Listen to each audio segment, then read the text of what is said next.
Alright, bonjour et re-bienvenue au Zone 2 podcast. Si on ne se connaît pas, moi c'est Jérémy, on me connaît sous J ou J-Zone 2. Je suis kinésiologue, créateur de contenu et coach de course. Et pourquoi j'ai décidé de me lancer dans un podcast? C'est simple, quand je fais des reels de 2 minutes sur Instagram, je trouve ça trop court. Souvent, j'ai envie de jaser plus, j'ai envie d'approfondir un peu les sujets. Et en course à pied, qui est mon domaine principal sur lequel je fais du contenu, il y a moyen d'aller en profondeur sur plein de sujets. Donc, c'était mon but en faisant ce podcast-là. Puis c'est exactement ce qu'on va faire aujourd'hui. On va geek out, on va approfondir un peu certains sujets, beaucoup même. On va approfondir beaucoup certains sujets de course à pied. C'est des questions et des thèmes que vous m'avez recommandés à travers des stories Instagram. Donc, c'est un peu le but avec le podcast, c'est de donner le plus de valeur tangible aux auditeurs. Je veux que les gens puissent écouter le podcast, après ça rentrer chez eux, puis avoir des actions tangibles qu'ils peuvent prendre dans leur méthode d'entraînement, dans leur pensée par rapport à la planification d'activité physique. Je veux que ça soit concret, le plus possible. Donc aujourd'hui, on s'attaque à la course à pied. Dans le futur, il y a d'autres thèmes que j'aimerais aborder. Donc l'entrepreneuriat, comment faire des sous en ligne avec les réseaux sociaux, la création de contenu, c'est toutes des choses qui me passionnent, puis des choses que j'ai moi-même expérimenté dans les dernières années puis qui ont complètement changé ma vie, autant les sports d'endurance que l'entrepreneuriat et compagnie. Donc, il y aura beaucoup à jaser sur le Zone 2 podcast dans le futur, mais aujourd'hui, on se tient à la course à pied puis on geek. Alors, aujourd'hui, je veux qu'on jase plus précisément de principes d'entraînement. Donc, on est à l'épisode 2 du podcast, mais à l'épisode 1, j'avais fait la même formule, c'est-à-dire que j'avais été en story Instagram et je vous avais demandé, est-ce que vous avez des questions sur un thème précis. Donc, le thème précis de l'épisode 1, c'était les courses officielles. Je vous invite à aller écouter ça si ce n'est pas déjà fait. Et aujourd'hui, je vous ai demandé, est-ce que vous avez des questions précises sur des principes d'entraînement? On parle de VO2 max, de zone cardiaque. Donc, des principes tangibles qui sont peut-être un peu difficiles à comprendre ou que vous connaissez en partie ou peut-être pas du tout. Qu'aujourd'hui, je vais prendre le temps là, de mettre de mettre les points sur les i et les barres sur les t. Hein? On va faire ça clean cut. Alors, juste avant qu'on se lance dans le vif du sujet, j'aimerais remercier Upika. Si vous ne connaissez pas Upika, c'est le sponsor du vidéo, le sponsor du podcast. C'est un produit de sport d'endurance, de glucides et d'électrolytes que j'utilise depuis environ 1 an. Et depuis 5 mois, c'est un partenaire officiel dans ma création de contenu. Et depuis quelques semaines, c'est le sponsor officiel du podcast.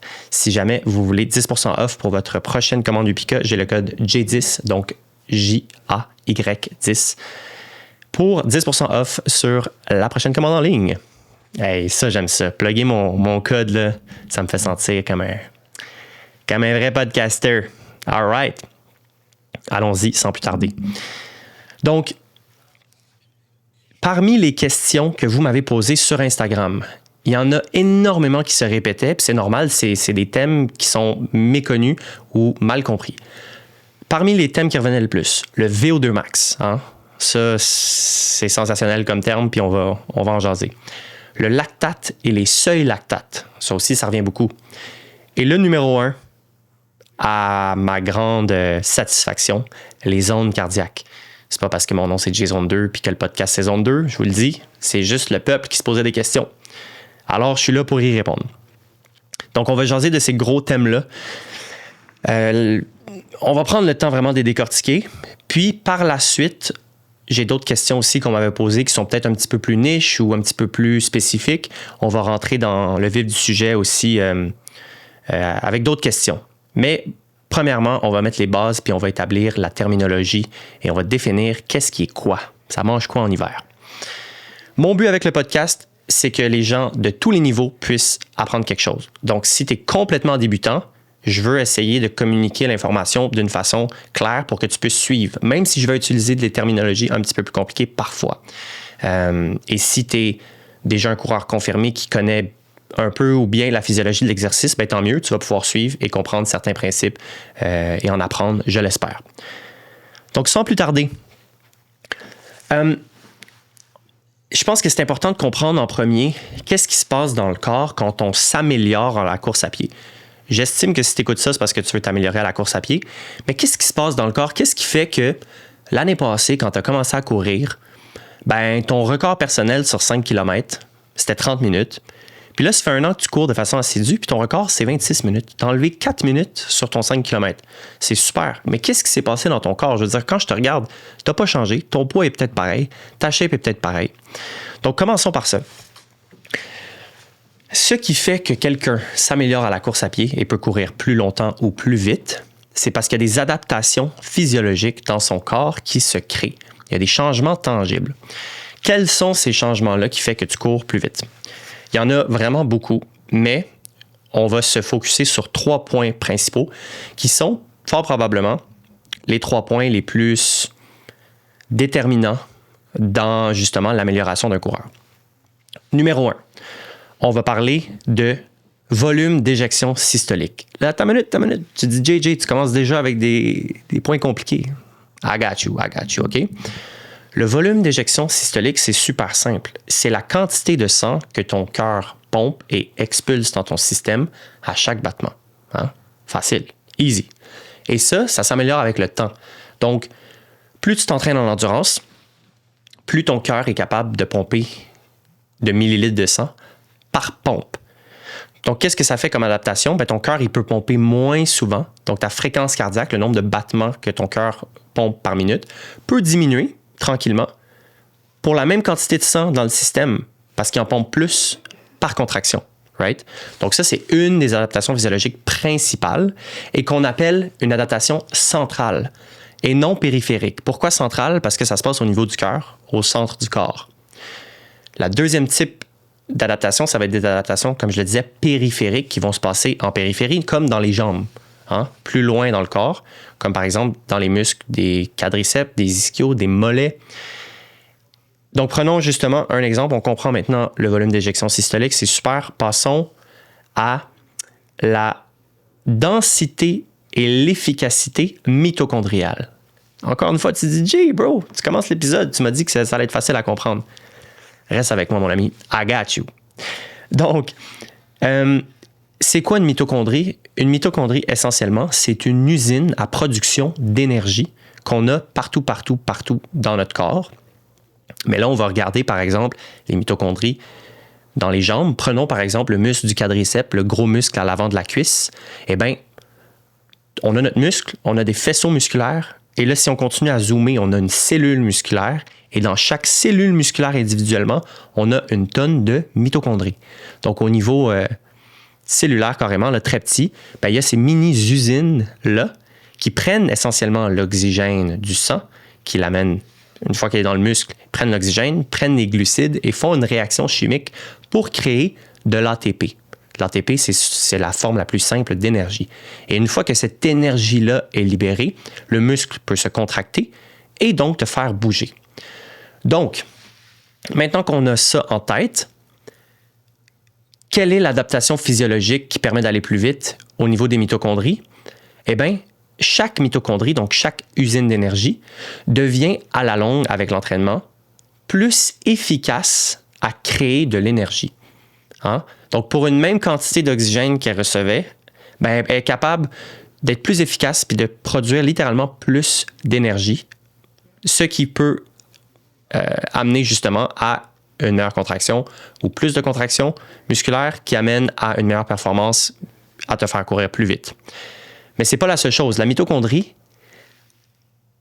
elle se multiplie aussi. Donc, non seulement elle est plus efficace parce qu'on l'entraîne, mais en plus, elle se multiplie. Donc, tu as plus d'usines à la longue, des petites usines qui produisent de l'énergie.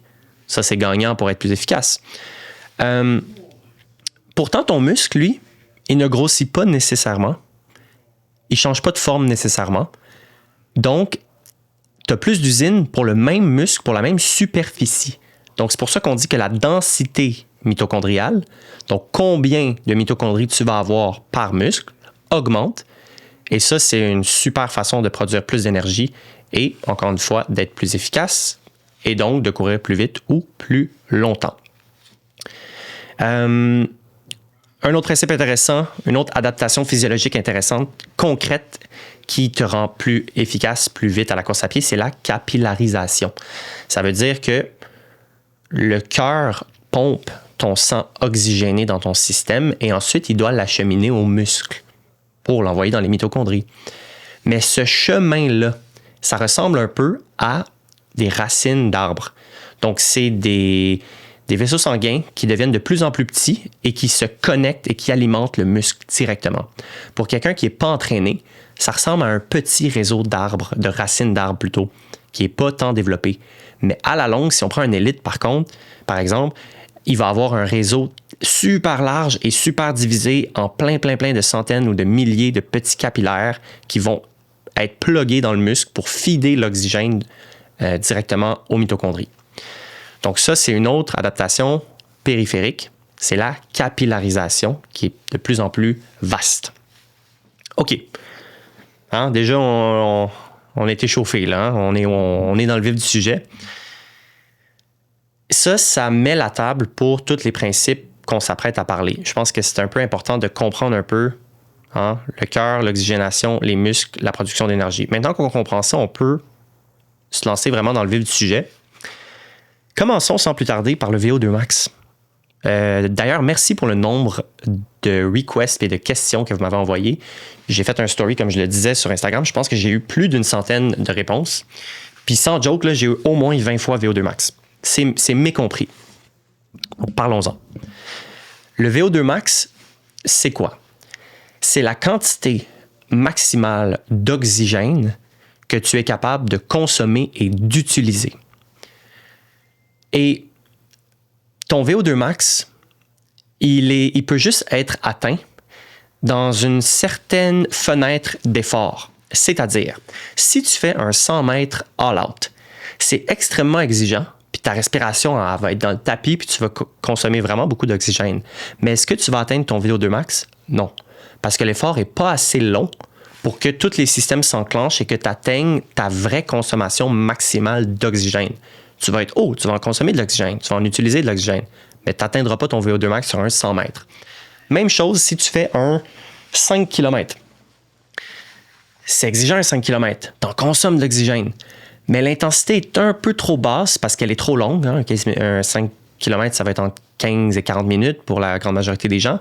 C'est trop un long effort, fait que même si tu es dans le tapis, tu n'es pas vraiment à ton vrai VO2 max. Le VO2 max, normalement, c'est un effort entre 3 et 7 minutes. Donc, si je te mets sur un tapis, et d'ailleurs, c'est le protocole que beaucoup de tests de VO2 max font, et j'augmente la vitesse progressivement, mais assez agressivement, pour que déjà après 3 minutes, tu sois dans le jus, puis qu'après 4 minutes, ça soit vraiment exigeant, puis qu'après 5 minutes, on continue à augmenter. Et là, tu es sur le bord de craquer. Tu viens d'atteindre ton VO2 max.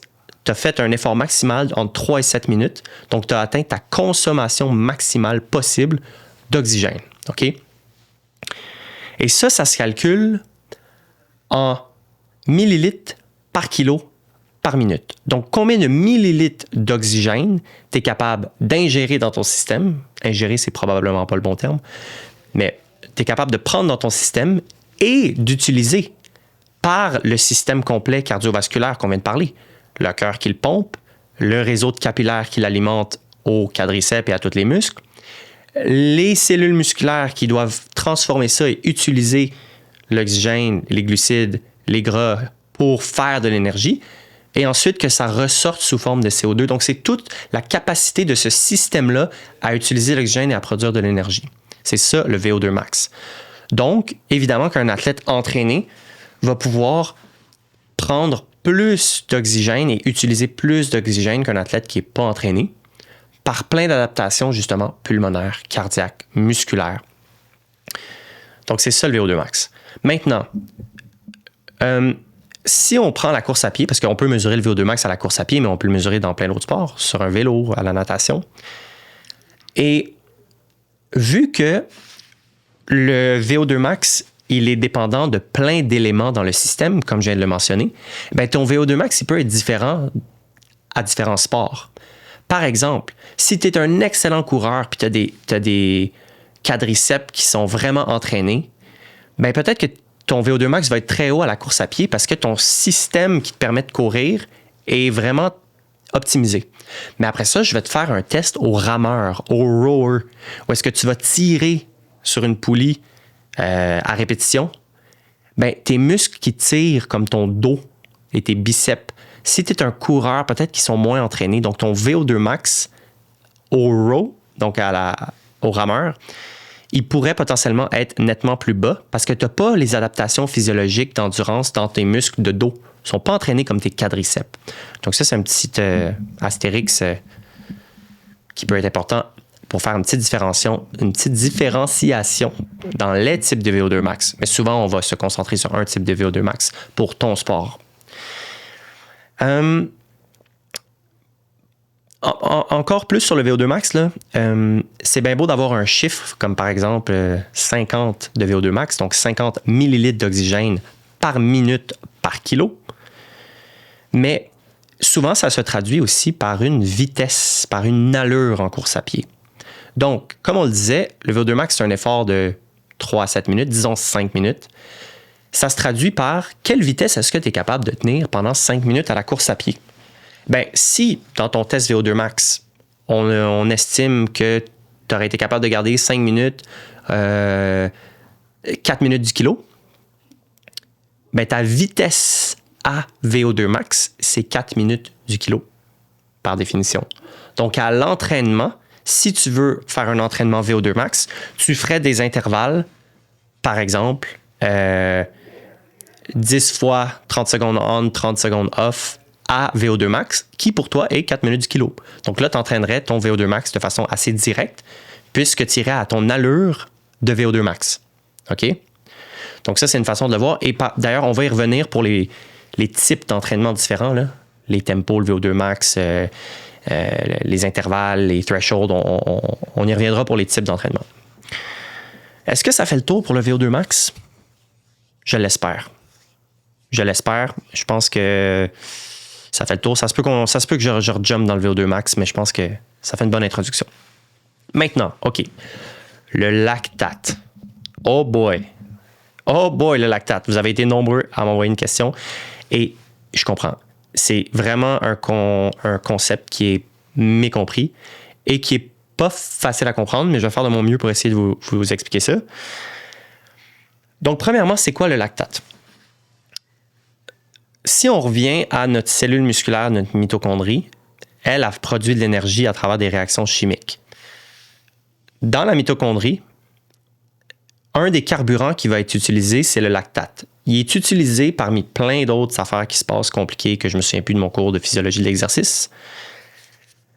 Et une fois qu'il est utilisé, il peut être recyclé et réutilisé encore une fois en boucle et en boucle et en boucle.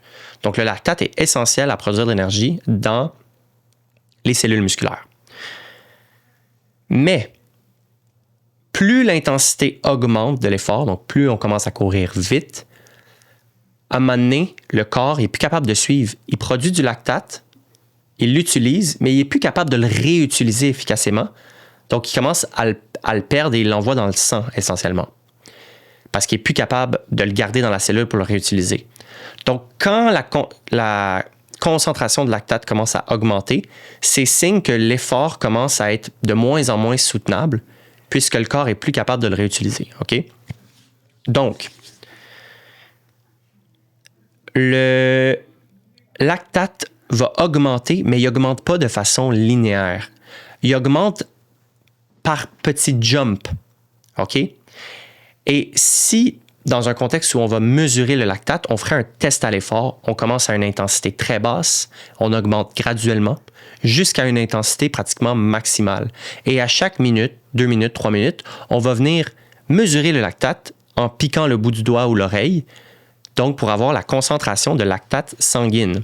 Si le lactate est super bas, ben c'est signe que le corps est encore capable de le réutiliser au niveau musculaire. Donc, que l'intensité est basse, parce qu'il n'y a pas besoin de le rejeter dans le sang, il est encore capable de le réutiliser. Donc, quand on commence un test de lactate, ou qu'on court à une basse intensité, de la zone 1 de la zone 2, on y viendra pour les zones, c'est signe que tout va bien au niveau cellulaire, qu'on est dans le vert, green, todo bien, intensité basse. Et là, justement, comme je disais, plus l'intensité augmente, plus le lactate va augmenter dans le sang. Et à un moment donné, on va voir un jump significatif. Par exemple, on passe de 5 minutes du kilomètre à 4,45 du kilomètre et hop, on voit un premier jump.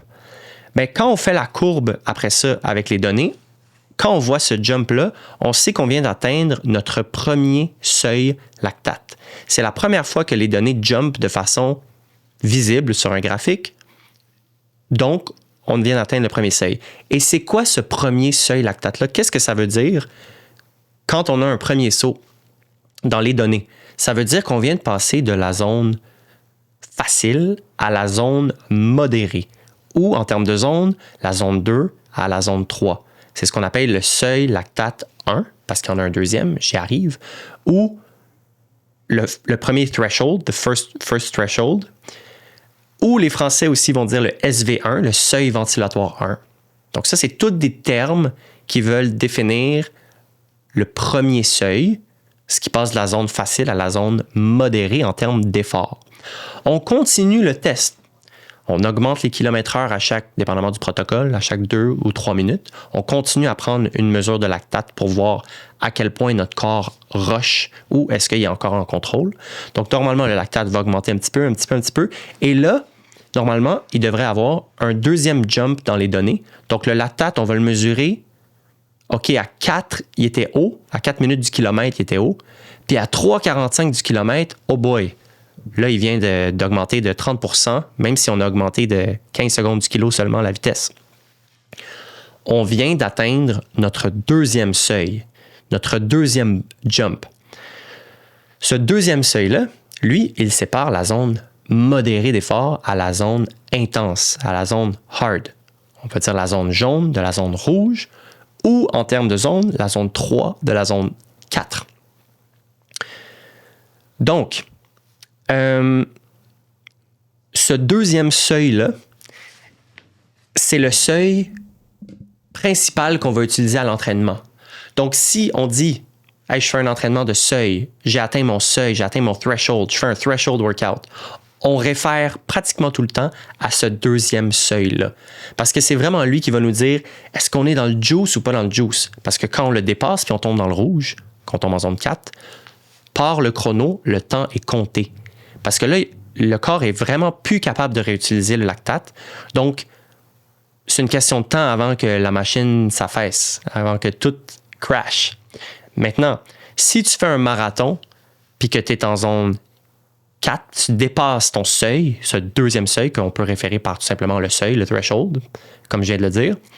Si tu es déjà au-dessus de ton threshold au début du marathon, par définition, tu ne peux pas tenir par-dessus ton seuil pendant 4 heures.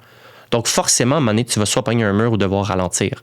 Par contre, si tu cours un 5 km, bien, un 5 km, c'est un effort assez intense que pour beaucoup d'athlètes, l'entièreté de la course se passe au-dessus de ce seuil-là, donc dans la zone rouge, pour l'entièreté de l'effort. Donc là, ça serait correct d'être à une intensité qui est plus rapide que ton seuil. Et par définition, d'ailleurs, le seuil, si vous ne voulez pas le calculer, vous n'avez pas accès à un test de seuil ou de VO2 max, c'est l'allure que tu peux tenir pour 50 minutes à 1 heure. Donc, pour beaucoup de coureurs, ça ressemble à leur temps de 10 km. Donc, ton allure seuil, si tu fais ton workout, si tu fais ton 10 km maximum le plus rapide possible en 55 minutes, bien, par définition, tu dois être proche de ton seuil parce que ton seuil, c'est une intensité que tu peux tenir 50 à 60 minutes. Par contre, pour un coureur plus rapide, mettons quelqu'un de vraiment élite qui fait son 10 km en 30 minutes et son demi-marathon en 1h05. Je prends l'extrême. Bien, pour cet athlète élite-là, son seuil va être beaucoup plus proche de son allure demi-marathon à pace maximale, puisque comme on dit, par définition, le seuil, c'est un effort soutenable 50 à 60 minutes. Puis lui, son demi-marathon, c'est 1h05. Donc, lui, il court son demi-marathon à un effort seuil, alors que la population moyenne court son 10 km au seuil. Allez, on est dedans, hein? On est dedans. Restez avec moi. J'espère que c'est clair. J'espère que ça vous allume des lumières. Puis pour moi, honnêtement, c'est difficile à expliquer. J'essaie de le vulgariser le plus possible. Je sais que j'ai pas de feedback visuel, là, de support visuel, puis j'ai rien à part vos questions sous les yeux. J'ai pas d'études, j'ai pas de graphique, donc c'est straight off the dome. Fait que je sais que c'est pas parfait, mais j'espère tellement que ça vous aide un petit peu, OK? Donc ça, c'est pour... On était dans le lactate, dans le seuil lactate. qui veut aussi dire le threshold. Je vous ai parlé du premier seuil, entre le vert et le jaune en termes d'intensité.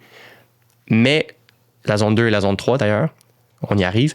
Mais quand on parle de seuil, on parle souvent du deuxième seuil, ce qui sépare la zone jaune de la zone rouge, la zone modérée de la zone intense. OK. Donc ça fait-tu le tour pour le lactate? Je pense que ça fait le tour pour le lactate. Ce qui nous amène aux ondes cardiaques. Prends une petite gorgée de gourou. On les salue. Merci, gourou. Les ondes cardiaques, OK. Zone cardiaque 101.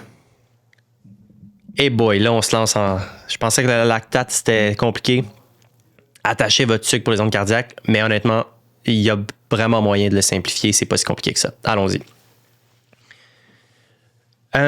Avant d'établir les ondes cardiaques, il faut comprendre certains principes. Premièrement, la fréquence cardiaque. Fréquence cardiaque, c'est quoi? C'est le nombre de fois par minute que ton cœur bat. Donc, au repos, la majorité des gens vont être entre 45 et 80. Ça, c'est une fréquence cardiaque qui est basse. Et tout le monde a une fréquence cardiaque maximale. Si tu fais un effort maximal, comme un test de VO2, où est-ce que tu es dans le tapis pendant 6-7 minutes, à un moment donné, tu risques d'atteindre ta fréquence cardiaque max. Ton corps ne peut plus aller plus haut. Et ça, c'est synonyme de... basically que tu es sur le bord de pass-out. Là. Si tu es à ta fréquence cardiaque max par définition. Ça filera pas, tu vas devoir t'arrêter. Puis bon, c'est correct, ça a sa place parfois. Donc, ta fréquence cardiaque max, elle est hautement variable selon ta génétique. Il y en a qui ont une fréquence cardiaque max. Avant de dire ça, la fréquence cardiaque max est affectée par l'âge. Plus tu es vieux, plus ta fréquence cardiaque max est basse. Mais ça, c'est propre à toi. Donc, si tu partais avec une fréquence cardiaque max à 20 ans, 205, peut-être que 30 ans plus tard, ta fréquence cardiaque max, ça va être à 175 parce qu'elle va avoir diminué. Mais c'est possible qu'à 20 ans, tu aies une fréquence cardiaque max un peu plus basse, par exemple 180. Donc, 20-30 ans plus tard, toi, ta fréquence cardiaque max, ça va être à 140. Et ça, je vais être très clair là-dessus, c'est un facteur qui est entièrement génétique et qui n'a aucun lien avec la performance. Prenons deux gars qui ont le même âge et le même niveau de fitness et la même expérience en course, un peut très bien avoir une fréquence cardiaque max de 210 et l'autre de 180. Et pourtant, celui qui a une fréquence cardiaque max de 180 peut être un meilleur coureur.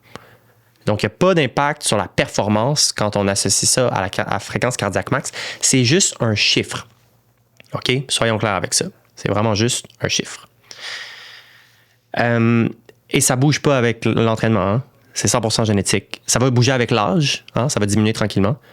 Mais ça ne va pas monter parce que tu es plus fit. Il y a d'autres choses qui vont monter parce que tu es plus fit, mais pas ta fréquence cardiaque max. OK, ça c'est dit. Les ondes cardiaques. Les ondes cardiaques, ce sont un système créé par les hommes. Homme avec un H majuscule.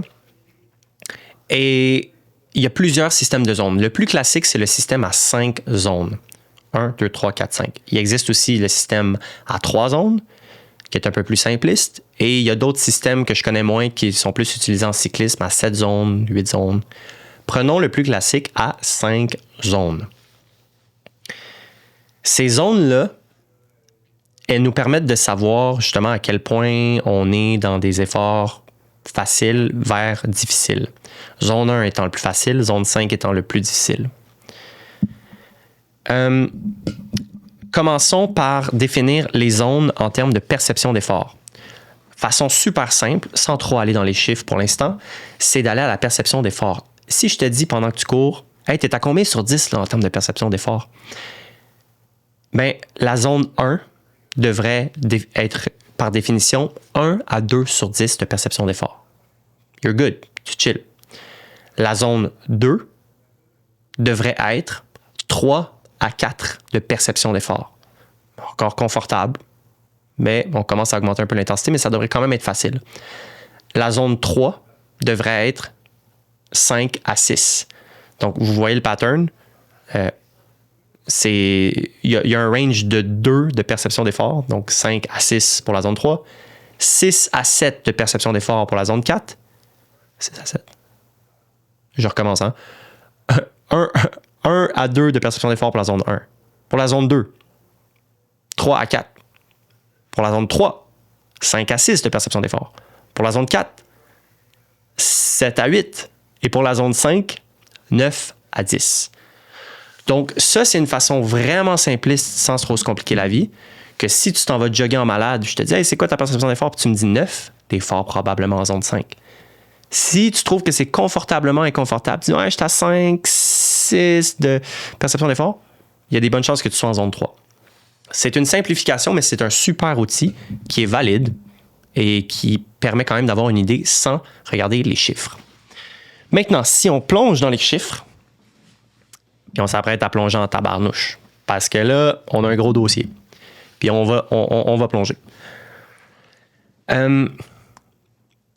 Donc, les zones sont déterminées par la fréquence cardiaque. Donc, il faudrait avoir un bon outil pour mesurer la fréquence cardiaque en premier lieu pour être sûr qu'on a les bonnes zones. Et la montre, juste la montre classique de sport, la Garmin, la Coros, peu importe l'Apple Watch, a un capteur cardiaque, mais il est particulièrement peu fiable. Il peut donner une bonne idée, oui. Parfois, il peut se déconnecter. Parfois, il peut avoir un 5, 6, 7 battements de différence. Donc, si on veut vraiment prendre ces zones au sérieux, à mon avis, il ne faut pas se fier à notre montre parce que ce n'est pas un outil précis pour la fréquence cardiaque. Il faudrait plutôt avoir un cardio-fréquencemètre.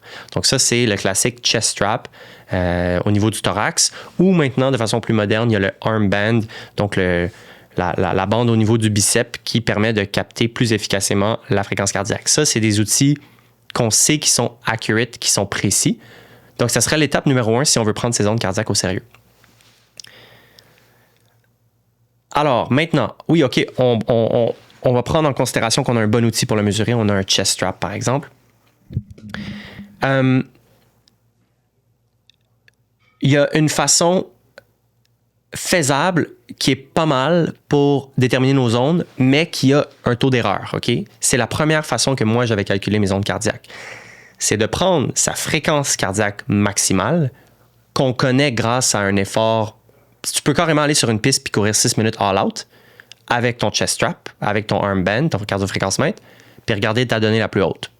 Puis ça va être ça ta fréquence cardiaque max si tu as vraiment poussé sur 6 minutes. Donc, on prend cette donnée-là et on extrapole en faisant des pourcentages. Donc, de tel à tel pourcent, c'est ta zone 1, un pourcentage de ta fréquence cardiaque max. Donc, prenons un exemple de 200 battements par minute, c'est ta fréquence cardiaque max.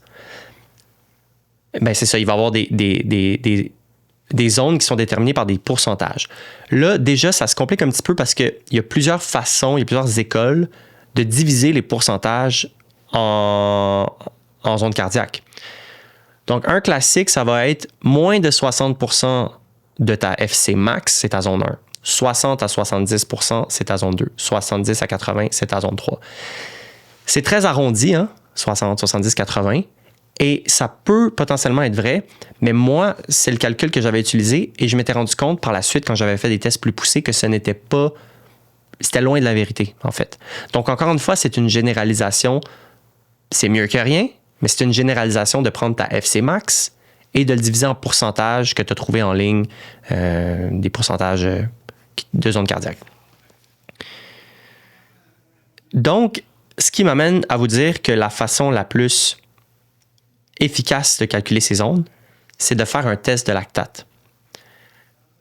Parce que, comme on vient de le dire, à mesure que le lactate s'accumule, il va monter, puis parfois il va passer certains seuils, puis il va jumper, ce qui va nous donner un indicateur véridique et physiologique qu'il y a quelque chose qui vient de se passer dans le corps, qu'on vient de passer par définition d'une zone à l'autre.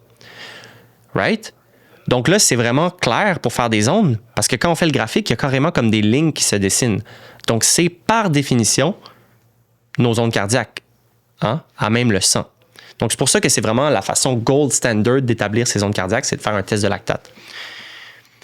Puis, je ne suis pas sponsored pour dire ça ou quoi que ce soit, c'est juste un fait, c'est extrêmement précis parce qu'on va prendre les données carrément dans le sang. Alors,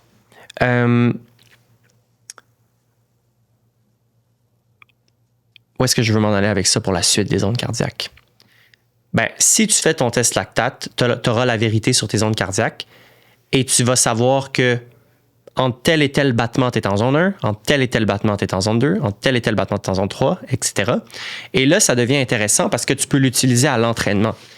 Si tu veux t'entraîner à basse intensité, qui est dans un système à 5 zones, ça c'est la zone 1 et 2, ben, tu sais que faut pas que tu dépasses un tel battement parce que sinon tu tombes en zone 3. Et c'est pratique parce que souvent en course à pied, on va faire des easy runs, des easy jogs, des recovery jogs. On va faire beaucoup de millage à basse intensité. Fait que tu te dis, OK, c'est bon, moi j'ai fait mon test lactate. Je sais que quand je dépasse 147, je tombe en zone 3. Je ne veux pas tomber en zone 3 aujourd'hui. Parfait, je vais me tenir entre 130 puis 147. Comme ça, je sais que je suis en zone 1 ou 2, donc en endurance fondamentale. Donc ça, c'est l'utilité d'avoir ces zones plus précises. Puis après ça, quand tu veux t'entraîner plus spécifiquement, puis tu dis, hey, je vais aller travailler justement mon seuil, ce fameux deuxième seuil-là, le threshold. Je veux travailler mon threshold. Ben, je sais que le heart rate qui correspond à mon threshold, la fréquence cardiaque qui correspond à mon seuil, c'est 182 battements par minute. Fait que je vais aller faire 3 fois 3 minutes à 183 battements par minute. Puis je le sais que je vais être en plein sur mon seuil. Donc, les ondes cardiaques, c'est ça. Ce sont des ranges de battements cardiaques. Et tout comme quand on disait pour le lactate qu'on peut associer une vitesse ou une allure à un seuil, eh bien, on peut associer une allure à une zone. Donc, quand on fait ce test lactate-là, puis qu'on calcule les ondes cardiaques, bien, on peut voir que, OK, on est en zone 1 et 2 quand on est en bas de 147 battements, comme on disait. Eh bien, parfait. À quelle vitesse on allait quand on était en zone 1? À quelle vitesse on allait quand on était en zone 2? OK, on allait entre 5,30 et 6 du kilo quand on était en zone 2. Puis là, quand on est passé à 147 battements par minute, on vient de traverser la zone 3. Bien là, c'est quand on allait plus rapide que 5,30. On tombait à 5,25, 5,20, hop, on tombait en zone 3. Fait que les ondes cardiaques peuvent aussi devenir des zones d'allure. Hein? Donc, même chose pour le seuil. Si on continue à augmenter en intensité, le seuil qui est défini la zone 3 de la zone 4, eh bien, on sait que notre seuil est à 183 battements. Quand on tombe à 184, 185, c'est qu'on tombe en zone rouge. Eh bien, c'est à partir de quelle vitesse concrète en minutes du kilo qu'on passait ce seuil-là. Peut-être que c'est 4,20 du kilo. Donc, quand on va plus vite que 4,20, on sait qu'on tombe plus haut que le seuil, donc en zone rouge, donc en zone 4, 5. Donc ça peut nous donner plusieurs repères. Parce que si on n'a pas notre cardio-fréquence-mètre une journée, bien, on peut quand même savoir que quand on est à certaines allures, on est dans plus ou moins certaines zones. Et encore une fois, on peut toujours confirmer le tout avec la perception d'effort. Hein? Parce qu'il y a des journées où la perception d'effort va être moins avantageuse. On va se sentir un peu plus fatigué. Ça va nous prendre plus de jus. Donc, si tu dis, hey, je le sais que moi, mon threshold il est à 4,20. Mon seuil il est à 4,20. Puis ça devrait représenter un effort de 7, 8 sur 10. Mais aujourd'hui, quand je suis à 4,20, quand je suis au seuil, ma fréquence cardiaque est dans le tapis, puis ma perception d'effort, je suis à 9, je suis à 10. Bien, cette journée-là, tu peux te permettre de ralentir puis d'écouter tes signaux, parce que peut-être que c'est pas, aujourd'hui, c'est pas 4,20 ton seuil, aujourd'hui, c'est peut-être 4,30 ou 4,40. Parce qu'il y a une certaine flexibilité puis une certaine variabilité de ces seuils-là de jour en jour, ou de toutes ces zones-là, en fait. Mais quand tu fais ton test lactate, tu peux quand même les prendre quand même pour du cash, mais il y a quand même une certaine variabilité. C'est pour ça qu'on peut confirmer avec la fréquence cardiaque, l'allure et ou la perception d'effort. Puis il faut normalement que tout match. Puis s'il y a un mismatch, on peut ajuster selon nos perceptions de la journée. Ouh! Zone cardiaque. My God, hein? Quel sujet. Je les ai-tu perdu? Peut-être j'en ai perdu quelques-uns. Il y en a qui restent. Good. Content d'entendre. C'est compliqué comme thème. C'est lourd. Sans support visuel, encore une fois, c'est complexe, mais je pense qu'il y a moyen de moyenner. Hein? Wow! OK, on vient de faire les ondes cardiaques. Maintenant, j'ai quelques questions que j'ai notées plus précises sur les zones, sur le lactate et sur le VO2 max pour compléter un peu maintenant qu'on comprend ces principes-là. Donc, quelqu'un dit le 80-20 et l'utilité de la basse intensité / la zone 2. OK, ça, c'est super pertinent. En course à pied, de façon générale, on veut s'assurer que 80%, plus ou moins, de notre volume, donc de notre charge d'entraînement, donc de notre temps passé à s'entraîner, est à basse intensité. C'est quoi la basse intensité? C'est la zone 1 ou la zone 2. Donc, c'est plus bas que le premier seuil. Hein? On avait parlé du premier seuil quand j'expliquais le lactate. Donc, c'est avant qu'il y ait une accumulation de lactate quelconque. Donc, le lactate est encore super bas. Donc, le corps est encore capable de recycler le lactate et de le réutiliser comme substrat énergétique. Donc, on est comme stable physiologiquement. On serait capable de garder ça longtemps. C'est la zone 1 et la zone 2. Pourquoi c'est intéressant de passer 80% de son temps à courir en zone 1 et en zone 2? Il y a plusieurs raisons. Numéro 1, c'est qu'il y a certaines adaptations physiologiques qui se font principalement à basse intensité. Tout ce qui est périphérique, comme l'efficacité des mitochondries, la densité mitochondriale, ça, c'est des adaptations principalement aux efforts de basse intensité.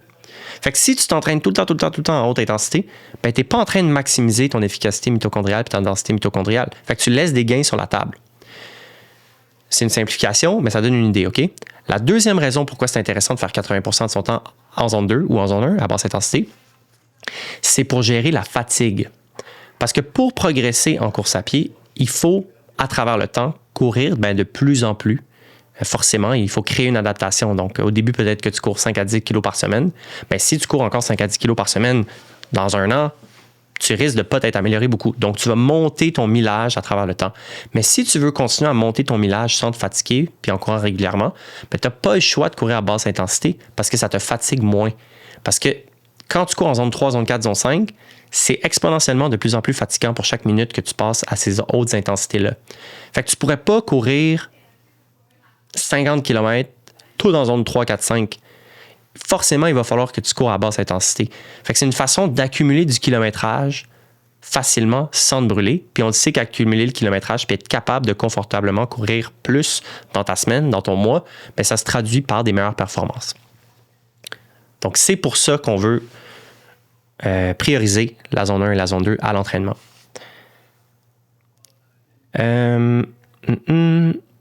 Est-ce possible de progresser sur le long terme sans faire de séances d'intensité? Bonne question.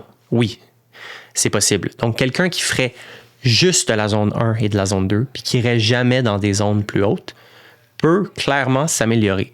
Parce que, comme je le disais, c'est vrai que travailler à basse intensité va avoir certaines adaptations spécifiques et travailler à haute intensité vont aussi avoir certaines adaptations spécifiques. Mais dans les deux cas, tout le système s'améliore. Donc, si tu travailles à basse intensité, ton VO2 max, même si c'est une notion qui est travaillée par définition à haute intensité, comme on l'a établi plus tôt, ton VO2 max va quand même s'améliorer. Hein? Ta capacité à utiliser l'oxygène puis à la métaboliser va quand même s'améliorer, même si tu ne touches pas directement à des intensités hautes. Parce que c'est un système complet, au total, que tout travaille tout le temps, au final. Donc oui, c'est possible de progresser sur le long terme sans faire de séances d'intensité. C'est juste que tu risques d'être vraiment bon à courir longtemps à basse intensité. Tu risques de ne pas toffer très longtemps dès que tu vas augmenter dans les zones 3, 4, 5. Donc, tu vas avoir comme une différence notable entre tes skills de coureur. Alors, tu ne seras pas complet comme coureur, mais c'est pas une grosse affaire. Je connais plein de gens qui font juste de la basse intensité. Il y en a un autre qui me demande, je dis un autre parce que je n'ai pas son nom, je m'excuse, j'ai juste pris les questions, je n'ai pas mis les noms cette fois-ci. Comment courir en zone dans des côtes? Entre parenthèses, la FC monte vite. OK. Donc, ça peut être très intéressant de travailler en zone dans des côtes, mais pour la majorité des coureurs, on peut oublier la zone 1 et la zone 2. Parce qu'il faut quand même avoir un certain niveau pour être capable de garder une basse intensité en côte, en courant. Hein? Il y en a beaucoup que dès qu'ils vont courir, même si c'est à basse intensité, si c'est en côte, évidemment, ils vont aller en zone 3 ou en zone 4. C'est parfaitement normal. Donc, je pense que c'est d'accepter de marcher en côte, hein, comme en trail, c'est très populaire. Ben oui, tu veux garder une basse intensité, tu t'en vas faire une sortie d'1 heure, ben tu ne pourras pas courir en montant tout le long. Il va falloir que tu marches. Ça fait partie du sport, ça fait partie de la trail, ça fait partie de la course à pied. No big deal. Donc, je pense que c'est juste d'avoir la conscience que tu peux prendre ce relax dans les côtes. Et ben, il y a moyen aussi de s'entraîner en zone 3 ou en zone 4 en côte. Ça peut être super intéressant. Avant-hier, par exemple, j'ai fait 4 fois 7 minutes en zone 3. Hein? Donc, entre les deux seuils. Sur Camillien Hood, là, ici à Montréal. Puis, j'ai travaillé ma zone 3 spécifique. Donc, j'ai accumulé 28 minutes au total. Hein? 4 fois 7, c'est ça? 4 fois 7 minutes de travail au total en zone 3. Je me suis retenu pour pas aller en zone 4. Donc, j'ai pas été trop vite, mais j'ai gardé un jogging soutenu, mais pas trop vite. Donc, j'ai travaillé ma zone 3 en côte. Donc, ça peut être intéressant. Puis, je fais ça pourquoi? Parce que dans 10 jours, je vais faire le Trail des Collines, un 22 km en trail. Puis, je risque d'être en zone 3 une bonne partie de la course. Donc, j'ai fait un entraînement spécifique à ma course en côte, parce que je vais faire de la trail, et en une zone cardiaque qui est similaire à celle que je vais retrouver au jour J de la course. Donc, voilà. Double seuil, bénéfice du double seuil. OK, double seuil ou double threshold. C'est quoi ça, le double seuil? C'est quoi le double threshold? C'est une méthode d'entraînement qui nous vient de la Norvège, qui a été popularisée il y a comme, je sais pas, 4, 5, 6 ans. Encore une fois, j'ai aucun chiffre sous les yeux. Là. Je vous parle straight off the dome. Ça prendrait Charles Castonguay du Coin du Geek, du Pika Podcast pour me fact-check. On le salue. C'est mon coach d'ailleurs. Super coach. Donc, double seuil, c'est quoi? C'est 2 entraînements au seuil dans la même journée. Donc, souvent, un entraînement au premier seuil, un peu plus à basse intensité, puis un entraînement au deuxième seuil, donc le fameux threshold. Pour être capable de faire 2 entraînements de seuil dans une journée, il faudrait déjà être habitué à faire 2 entraînements dans une journée, point. 2 easy run hein, dans une journée, ça serait comme un bon prérequis. Et pour être capable de faire 2 entraînements dans une journée, ben, il faudrait être à l'aise à courir 6 à 7 fois semaine, une fois par jour, avant de commencer à doubler. Donc, on comprend que ça s'adresse à un public assez élite. Si tu cours pas déjà 2 fois par jour régulièrement ou de semaine en semaine, si tu fais pas du 100 kg par semaine, il n'y a pas grande utilité, à mon avis, à faire du double seuil. Moi-même, j'en ai jamais fait. Je pense pas être rendu là du tout. Parce que le couteau à double tranchant, c'est que tu vas te brûler pour rien là, si tu fais 2 entraînements de seuil. C'est vraiment très demandant. Tandis que justement, la capacité d'adaptation des athlètes plus élites est plus haute. Fait qu'ils sont capables d'en prendre. Fait que pour progresser, il faut vraiment qu'ils aillent chercher une notch de plus. Fait qu'ils vont faire un stimulus extrême, entre guillemets, en faisant 2 entraînements de seuil dans la même journée. Donc, voilà, double seuil pour les gens très, très, très expérimentés. Quelqu'un dit, est-ce que les tests lactate sont précis pour différencier les zones? J'ai répondu un peu plus tôt, là, mais oui, par définition, les tests lactate sont précis pour définir les zones parce que l'augmentation du lactate elle-même est la définition de la différence entre certaines zones. Donc, il n'y a pas plus précis, c'est même la définition même au niveau physiologique des zones. OK, question intéressante. Comment augmenter son allure en gardant la même cadence de 180 pas par minute? Petite mise en contexte, la cadence, justement, c'est le nombre de pas par minute. Normalement, les gens vont être autour de 180, c'est ce qu'on recommande, 180. Si tu es plus bas, si tu es à 150 pas par minute, c'est vraiment bas. Ça veut dire que tu cours un peu lent, tu fais tac, tac, tac, tac avec tes pas. Tu devrais plus être comme tac, tac, tac, tac, tac. Et dans le fond, quand tu es proche de 180 pas par minute, c'est que tu optimises un peu ta foulée puis tu optimises aussi ton énergie. Donc, tu peux être plus efficace normalement quand tu es plus ou moins à 180. Il y a des exceptions et tout ça.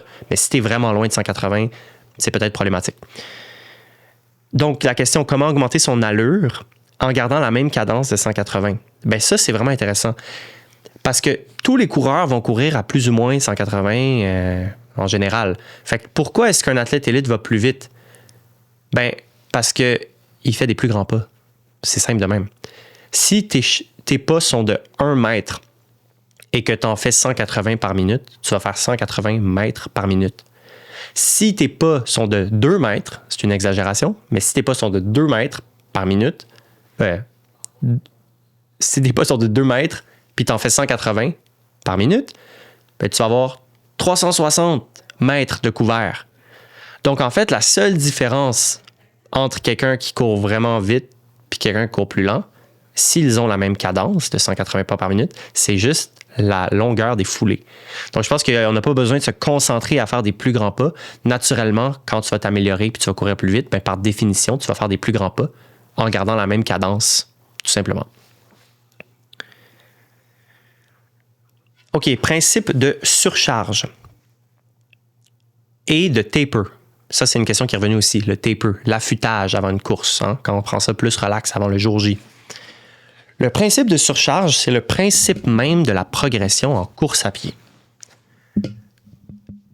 Quand on s'entraîne vraiment fort, on fait un gros training, on revient chez nous, à ce moment-là, tu viens de finir ta course, tu es moins en forme que tu l'étais au début de ta course, tu es moins fit. Parce que tu es fatigué, parce qu'il y a eu des micro-déchirures musculaires, parce qu'il y a une fatigue nerveuse, hein, ton système nerveux qui t'a donné des influx d'électricité pour alimenter tes muscles, il est fatigué. Ton cerveau est un petit peu fatigué. Donc, à ce moment-là, il y a un down dans ta performance. Mais c'est pas grave, ça fait partie du principe, justement, de progressivité.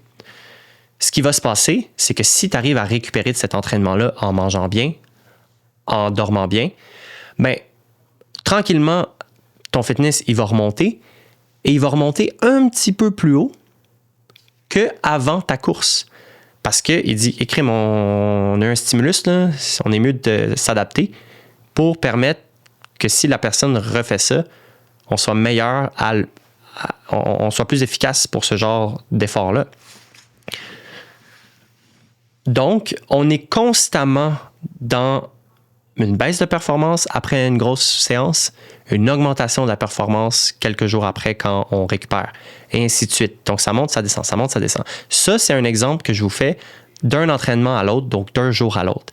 Mais ça, c'est vrai aussi de semaine en semaine et de mois en mois.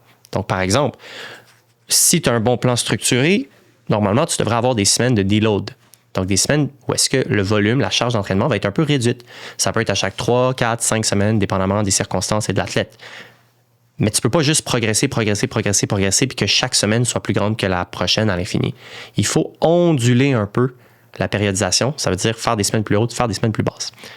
Et ce qui va se passer, c'est que si tu fais 3 semaines d'affilée où est-ce que tu augmentes de kilomètres et d'intensité, ben, tu surcharges un peu le corps, tu flirtes avec la limite à laquelle tu es capable de récupérer. Puis à un moment donné, dans cette semaine de deload-là, tu continues à courir, mais juste moins, et tu permets à ton corps d'assimiler les gains de la surcharge que tu as créée dans les semaines précédentes. Donc, c'est le même principe de jour en jour que de semaine en semaine et que de mois en mois. C'est tout le même principe de surcharge et de progressivité. Maintenant, si on pense spécifiquement au taper, donc avant une course, un jour J, si tu t'entraînes pour, par exemple, un marathon, tu as fait un gros bloc d'entraînement de 16 semaines, de 18 semaines, et là, tu arrives vers la fin de la programmation.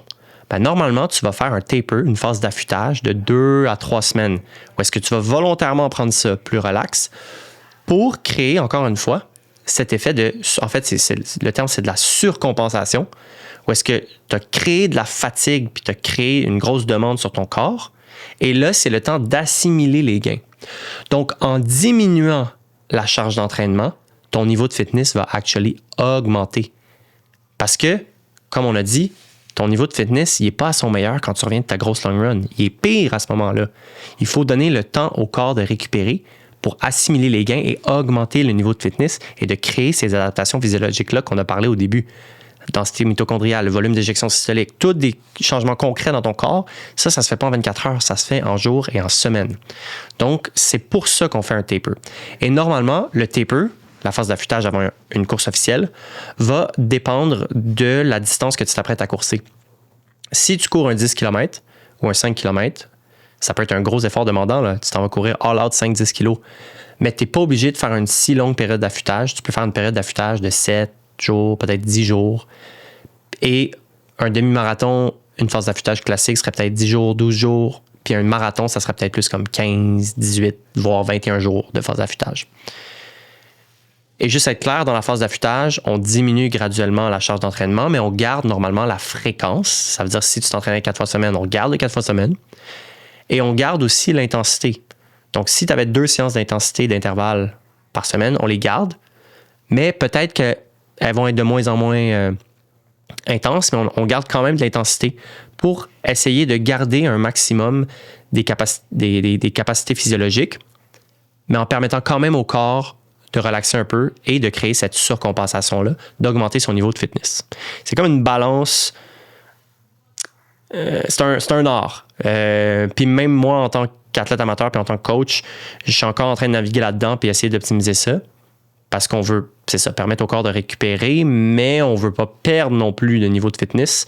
Donc, il y a quand même une balance à garder qui est, je dirais pas complexe, mais qui peut dépendre d'une personne à l'autre, puis qui peut avoir plusieurs facteurs à prendre en considération. OK, ça c'est bon pour le taper, le principe de surcharge et de surcompensation. Hey, s'il y avait un examen, vous seriez fucking ready, man. Cette valeur, moi j'ai fait un bac en kin, puis c'était assez de banc d'école pour moi, là. Je sais qu'il y en a qui ont fait la maîtrise, puis même du PhD, puis ils ont tout mon respect parce que c'est tellement de chiffres, c'est tellement de données, puis j'adore ça, mais comme jamais j'aurais pu faire une maîtrise là-dedans. Je préférais aller l'appliquer sur le terrain. Fait que shout-out à tous ceux qui font cette recherche-là de malade, mais c'est tellement de travail.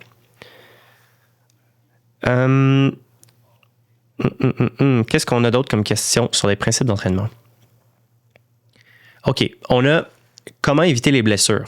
Ce qui m'invite à vous parler de principes de progressivité et de périodisation. Donc, la grande majorité du temps, quand quelqu'un se blesse en course à pied, c'est parce qu'il y a une augmentation trop rapide ou trop soudaine ou trop importante du volume. Le volume, c'est quoi? C'est la charge d'entraînement. On pourrait le calculer en kilomètres par semaine. Trop de kilomètres dans une semaine ou trop de kilomètres dans un entraînement. Ça, c'est un facteur vraiment classique pour se blesser. Ou trop d'intensité. Normalement, tu vas faire des sorties faciles ou des sorties tu pousses un peu en mode tempo, zone 3, puis là, tu t'en vas faire un zone 4, zone 5 parce que tu essayes de suivre ton ami qui est vraiment plus bon que toi. Bon, c'est pas le bon terme. Qui est plus rapide que toi. Tu es dans le jus, tu le suis. Hey, là, tu as juste fait 5 km, puis tu es habitué de faire 5 km, fine, mais l'intensité que tu viens de mettre sur 5 km là est vraiment plus intense que l'intensité que tu fais d'habitude. Fort probablement que tu vas avoir une tension, une blessure après ça.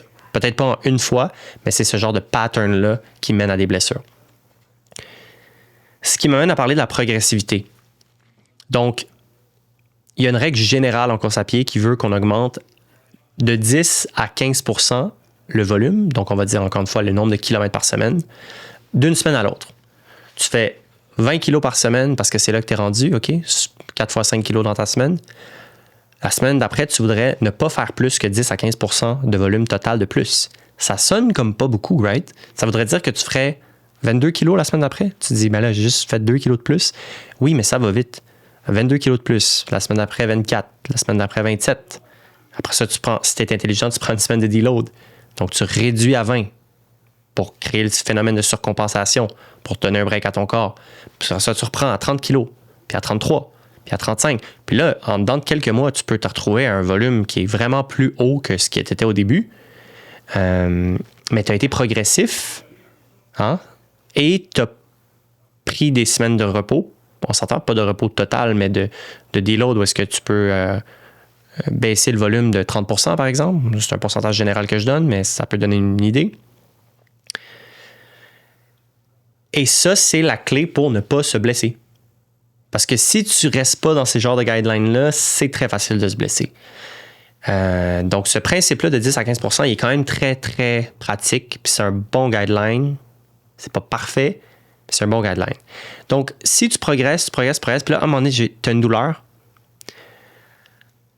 Les gens cherchent souvent la raison d'une douleur à la course à pied dans ce qu'ils n'ont pas fait. Ils vont me dire, je me suis pas étiré. J'ai pas utilisé les bons souliers. Mais souvent, la réponse, elle n'est pas dans ce que tu n'as pas fait. Elle est dans ce que tu as fait. Laisse faire les souliers, laisse faire les étirements. Qu'est-ce que tu as fait qui a causé une blessure? Il y a quelque chose que tu as fait qui a causé une blessure. Et souvent, justement, c'est l'augmentation trop drastique de la charge dans ta semaine ou, comme je le disais, dans un entraînement. Tu es confortable à courir 7-8 km au maximum une fois par semaine et là, tu en cours 12. Tu te dis, ouais, mais c'est juste une demi-heure de plus. Ouais, mais tu viens d'augmenter de 50% la distance maximale que tu as faites, mettons, cette saison. C'est énorme passer de 8 à 12 km en une sortie, même si ça semble vraiment casual. C'est vraiment mieux d'augmenter d'1 kilo à la fois, par exemple, tes long runs. Encore une fois, je donne des guidelines généraux, là. C'est du cas par cas et tout ça, mais ça donne une ordre d'idée. Donc, ça fait le tour un peu pour la progressivité et pour les blessures. Ben, pour les blessures, on pourrait en parler en long et en large des blessures, là, mais les blessures viennent de qu'est-ce que tu as fait et non de qu'est-ce que tu n'as pas fait la grande majorité du temps. D'autres questions que j'avais.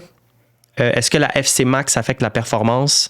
Donc, on l'avait dit, la fréquence cardiaque maximale, qui est individuelle et propre à chacune, n'a aucun impact sur la performance.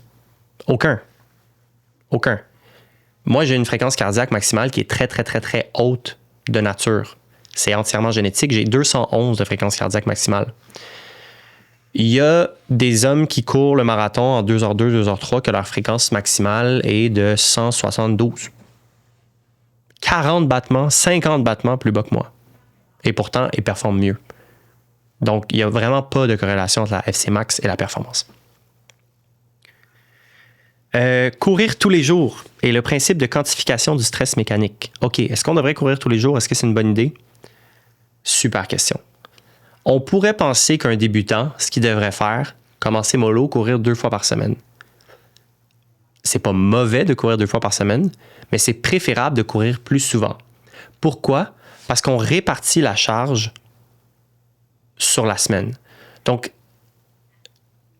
prenons le corps de quelqu'un qui n'est pas habitué de courir régulièrement. Il va commencer à courir 5 km 2 fois par semaine. Et qu'est-ce que ça va faire au corps? 5 km, on va dire que c'est 5000 pas, 5000 petits impacts.